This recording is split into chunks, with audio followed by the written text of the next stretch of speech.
एक बार भगवान के गृहस्थ आश्रम का दर्शन करने के लिए देवर्षि नारद जी आए।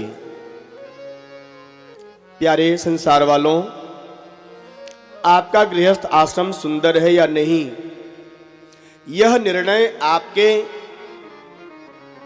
परिवार वाले नहीं कर सकते हैं, आपका सगा संबंधी नहीं कर सकता है। कहीं कोई आपका रिश्तेदार आ गया, अरे भाई आपका ये गृहस्थ जीवन बहुत सुंदर है, आप फूले नहीं समाये, अरे आपके बच्चे आहा पूछ मत बड़े आज्ञाकारी हैं, आप फूले नहीं समा रहे हो। नहीं नहीं नहीं, आपका गृहस्थ जीवन सुंदर है कि नहीं, ये कोई सांसारिक व्यक्ति निर्णय नहीं दे सकता है। आपका कोई सगा संबंधी, आपका कोई पड़ोसी यह निर्णय नहीं कर सकता है। जो खुद माया मोह में फंसा हुआ हो, वो कैसे आपका निर्णय कर सकता है कि आपका जीवन सुंदर है कि नहीं।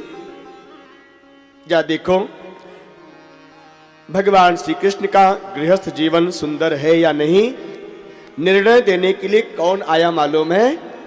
जो परम संत हैं, परम वैरागी देवर्षि नारद जी आए, रुक्मिणी जी के सद्गुरुदेव भगवान आए। देखते हैं, सबसे पहले रुक्मिणी जी के राजभवन में गए नारद जी, और वहां पर देखते हैं प्रातःकाल ब्रह्म मुहूर्त में भगवान श्याम सुंदर अपनी धर्म पत्नी के साथ, रुक्मिणी जी के साथ सुंदर संध्या वंदन करते हुए भगवान की पूजा कर रहे हैं। रुक्मिणी जी के राजभवन में जब गए, बड़ी संतुष्टि हुई। अब आगे बढ़े, जाम्बवती जी के राजभवन में भगवान नारद जी पहुंचे, तो वहां पर क्या देख रहे हैं? भगवान श्याम सुंदर जाम्बवती जी के साथ सुंदर नाम सुमिरन कर रहे हैं, मंत्र जाप कर रहे हैं। फिर सत्यभामा जी के राजमहल में नारद जी पहुंचे, वहां पर क्या देख रहे हैं? भगवान श्याम सुंदर सत्यभामा जी के साथ सुंदर हवन कर रहे हैं, यज्ञ कर रहे हैं। फिर आगे कालिंदी जी के राजमहल में भगवान पहुंचे, नारद जी पहुंचे, तो भगवान क्या करते हुए दिखाई पड़ रहे हैं? भगवान गाय की सेवा करते हुए दिखाई पड़ रहे हैं अपनी धर्म पत्नी के साथ। कहने का भाव, हर गृहस्थ आश्रम में रहने वाले लोगों को ब्रह्म मुहूर्त में अवश्य बिस्तर छोड़ देना चाहिए।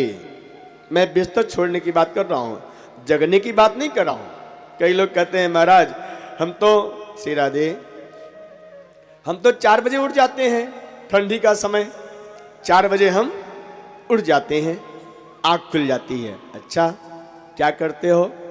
महाराज 4 बजे उठकर कंबल अपने शरीर में लपेट लेते हैं और बैठे रहते हैं।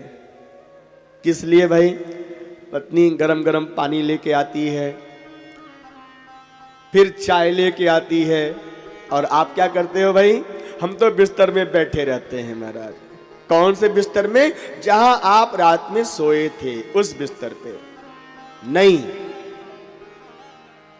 ब्रह्म बेला में अपना अपना बिस्तर त्याग देना चाहिए। यदि आप कर्म योद्धा हो, यदि आप कर्मशील हो, तो आपको अपना गृहस्थ जीवन इस तरह से यापन अवश्य करना चाहिए। ब्रह्म मुहूर्त में अपना बिस्तर त्याग कर धरती मां को प्रणाम करते हुए अपने दैनिक नित्य कर्म के लिए आगे बढ़ना चाहिए। देवर्षि नारद जी ने बहुत सुंदर भगवान के मंगलमय गृहस्थ आश्रम का दर्शन किया, संतुष्टि हुई। प्रभु, रुक्मिणी जी सुनो, मैं आपका गुरु हूं, मैंने आपको कथा सुनाया है, गुरु का क्या महत्व होता है प्यारे हमारे जीवन में। सद्गुरुदेव का महत्व यही है जो हमारे जीवन के परम उद्देश्य की प्राप्ति के लिए परम आवश्यक है। गुरुदेव देवर्षि नारद जी ने क्या किया, रुक्मिणी जी को कथा सुनाया। श्रुत्वा गुणान भुवन सुंदर शृण्वताम ते, जो पत्र लिखा था रुक्मिणी जी ने, यही पहला संबोधन यही था कि आपकी कथा को सुनकर हे त्रिभुवन सुंदर, मेरा मन आपसे प्रेम कर बैठा। कोई लज्जा नहीं, कोई शर्म नहीं भगवान के प्रेम करने में, भगवान से प्रेम करने में। तो भगवान से प्रेम करना कौन सिखाता है? सद्गुरुदेव भगवान। आज गुरुदेव नारद जी अपने शिष्य रुक्मिणी जी को भगवान के साथ देखकर बहुत प्रसन्न हुए। धन्य है रुक्मिणी जी, आपका जीवन धन्य है, आपका गृहस्थ आश्रम गृहस्थ जीवन बहुत सुंदर है।